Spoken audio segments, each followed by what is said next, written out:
कांग्रेस को अपने वर्कर्स को, अपने कार्यकर्ताओं को सम्मान देना आता है और इसी सम्मान के तहत 34 साल के बाद अगर किसी ने सम्मान दिया और किसी ने इस सीट को निकालने का काम किया तो वो ममता देवी जी थी। आज साजिश के तहत ममता देवी जी को फंसा के, ममता देवी जी के खिलाफ एक साजिश रचते हुए आजसू पार्टी और उनके जो नेता हैं, लोकसभा के सांसद, हजारीबाग के नहीं, गिरिडीह के चंद्र प्रकाश चौधरी जी, उनके पार्टी के सदस्यगण ने एक भोली महिला को, जो स्वयं उन्हीं की जाति से, उन्हीं के 1932 के खतियान से आती और उनको एक साजिश के तहत फंसाने का काम करते हुए पूरा केस उन पे मर दिया गया। बल्कि उस समय सरकार बीजेपी की थी, कोई ममता देवी ने गोली नहीं चलाया, ममता देवी ने आंदोलन किया और ममता देवी ने वो आंदोलन किया था जो यहाँ के जनता के हित में हो। कोई ममता देवी चंद्र प्रकाश चौधरी की तरह आंदोलन नहीं करती कि आंदोलन किया साइडिंग कब्जा में, आंदोलन किया कंपनी कब्जा में, आंदोलन किया ट्रांसपोर्टिंग अपने कब्जा में। ममता देवी ने मजदूरों की लड़ाई लड़ने के लिए ट्रांसपोर्टिंग को बाधित किया था। ममता देवी ने मजदूरों की लड़ाई लड़ने के लिए कंपनी का घेराव किया था। ममता देवी ने मजदूरों के हक के लिए कंपनी का विरोध किया और उसका फल भी निकला। ममता देवी को चुनाव जिताकर भेजा गया, लेकिन इनको वो भी रास नहीं आया और दुर्भाग्य तब हुआ जब ये सजा सुनाई गई ममता देवी को, तो उस समय ममता देवी जी का बच्चा 3 महीने का था। आज उस बच्चे को अपनी मां के दूध से वंचित होना पड़ा और आए दिन उसकी तबीयत खराब रहती है। मेरा बस सवाल यह है आप लोग से कि क्या ममता देवी जी ने मानवता का परिचय देते हुए, क्या ममता देवी जी ने इंसानियत का परिचय देते हुए, क्या ममता देवी जी ने एक जनप्रतिनिधि का परिचय देते हुए लोगों के हक में की लड़ाई नहीं लड़ी? क्या लोगों के लिए खड़े नहीं हुई क्या? लेकिन आज जब ममता देवी जी को सबसे ज्यादा रामगढ़ की जनता की जरूरत है, तो आज हम उनके के लिए एक साथ नहीं। कोई जाति पे लोगों को बांट रहा है, कोई हिंदू मुस्लिम पे लोगों को बांट रहा है, कोई कांग्रेस बीजेपी के लोगों को बांट रहा है। लेकिन सवाल ये उठता है, क्या ममता देवी जी ने जब आंदोलन लड़ा था तो उन्होंने जाति देखा था, उन्होंने धर्म देखा था, उन्होंने ये सब कुछ देखा था क्या? मेरा आप लोग से निवेदन है, हाथ जोड़कर कर्मठ प्रार्थना है कि ऐसे जनप्रतिनिधि के लिए आप लोग को खड़ा होना चाहिए, जो जनप्रतिनिधि आपके के लिए जेल गई, जो जनप्रतिनिधि ने आपके के लिए अपने 6 महीने के बच्चे को अपने से दूर करना पड़ा। एक जनप्रतिनिधि ममता देवी है, जिन्होंने मिसाल पेश किया कि वो क्या क्या की हैं, वो क्या क्या कर सकती हैं। 34 साल के बाद कांग्रेसी कार्यकर्ताओं को सम्मान देने का काम किया, 20 साल के बाद जेएमएम के लोगों को सम्मान देने का काम किया और हेमंत सोरेन जी के विकास में उनकी भागीदारी बनी। विधानसभा सत्र के दौरान आए दिन ममता देवी जी ने रामगढ़ के जनता के लिए रामगढ़ की समस्याओं को उठाने का काम किया और निडर होकर उठाया। उन्होंने किसी कोयला माफियाओं से हाथ नहीं मिलाया, उन्होंने किसी बड़ी कंपनियों से हाथ नहीं मिलाया।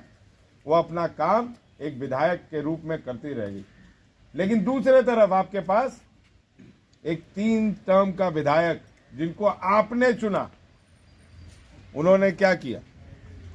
उन्होंने नेता तो बने वो रामगढ़ की जनता के वोट से, लेकिन उन्होंने क्या किया कि लोकसभा जीतने के लिए वो रामगढ़ को छोड़ते हुए, हजारीबाग लोकसभा को छोड़ते हुए गिरिडीह पहुंच गए।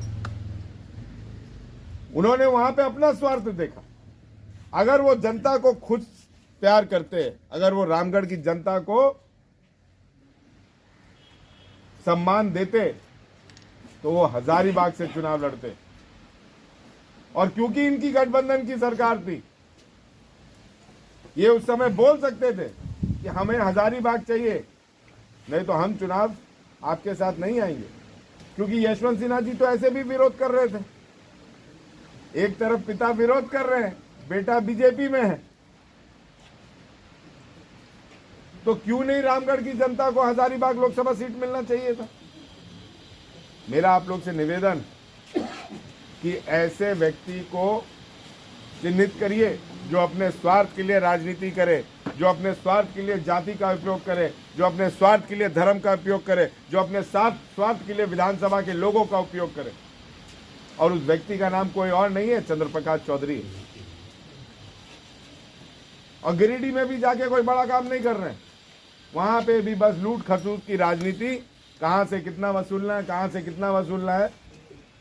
अगर आप सही मायने में पूछिए तो गिरिडीह में लोग तो ये भी भूल गए कि उनका सांसद कौन है, पहचानते तक नहीं है, लोग पहचानते तक नहीं है। और अगर चंद्र प्रकाश चौधरी को इतना मोह होता, इतना प्यार होता, तो लोकसभा चुनाव में 7 महीना बचा हुआ है, 8 महीना बचा हुआ है। 8 महीने में चंद्र प्रकाश चौधरी लोकसभा का चुनाव को त्याग करने का विचार करते, और अपनी पत्नी के जगह, रामगढ़ की जनता ने चंद्र प्रकाश चौधरी को 3 बार जिताया था, उनकी पत्नी को नहीं जिताया था। अगर रामगढ़ में इतना ज्यादा भ्रष्टाचार है, इतना ज्यादा विकास से वंचित रामगढ़ है, तो चंद्र प्रकाश चौधरी को खुद आकर चुनाव लड़ना चाहिए था विधानसभा का, ना कि अपनी पत्नी को देना चाहिए था। लेकिन उनको दोनों हाथ में लड्डू चाहिए, एक तरफ वो रामगढ़ भी चाहते हैं, एक तरफ वो लोकसभा भी चाहते हैं। अरे क्या था भैया, 8 महीना के बाद होना था, आप नहीं लड़ते, वहां से लंबोदर महतो लड़ जाते। लेकिन आप यहां आते तो आपको, आपकी जनता को सम्मान देने का, जो आपसे गलती हुआ, जो आपने ठगी की, उस पर क्षमा मांगने का एक समय तो आपको मिलता, एक मौका तो आपको मिलता, लेकिन आपने वो भी नहीं किया। आपने यहां पे भी ठगने का काम किया। अभी चोला कार्यक्रम के तहत टोपी पहना रहे हैं। जिंदगी भर ये मौसा और भतीजों की राजनीति ने झारखंड की जनता को टोपी पहनाने का काम किया है। जो सरकार आए उसमें हिस्सेदार बन जाओ। मधु कोड़ा की सरकार का विरोध सुदेश महतो जी कर रहे थे, लेकिन चंद्र प्रकाश चौधरी जी उसमें मंत्री थे। इसलिए इस चुनाव को एक इनका दोहरा चरित्र समझ में नहीं आता। और हर के घर, हर के यहाँ मेरा आप लोग से निवेदन भिजवाइए 2-3 लोग का, कि रामगढ़ को बचाने के लिए, रामगढ़ के हित के लिए एक जनप्रतिनिधि जिसने आपका सम्मान रखा है, तो आपका साइन लेकर तो टीम बना दीजिए। उसके विश्वास को देखते हुए, उसके सम्मान को देखते हुए, जो उम्मीदवार है हमारे बजरंग महतो जी, उनको जिताने का काम करें, ताकि आने वाले समय में जनप्रतिनिधि भी ये सोचे कि जो जनता के साथ खड़ी है, जनता के साथ खड़ा है, उसे जनता भी सम्मान देती है, उसके साथ जनता भी वापस खड़ी रहती है। मेरा आप लोग से हाथ जोड़कर कर्मठ प्रार्थना विनती है कि आने वाले चुनाव में आप लोग बजरंग महतो को वोट दें, क्योंकि बजरंग महतो जी कांग्रेस परिवार से आते हैं, यूपीए गठबंधन के साथी, और यूपीए ने हमेशा नेशनलाइजेशन को प्रमोट किया है, गवर्नमेंटाइजेशन को प्रमोट किया है। एनडीए प्राइवेट कंपनियों को प्रमोट करती है, और यही वजह है कि 7 साल में जब तक इंटक नहीं बैठी, तब तक कम से कम 70,000 मेडिकल कर्मियों को, जो मेडिकल अनफिट होने वाले थे, वो पेंडिंग हो गया, और या फिर आधे लोग मर गए या फिर आधे लोग रिटायर हो गए।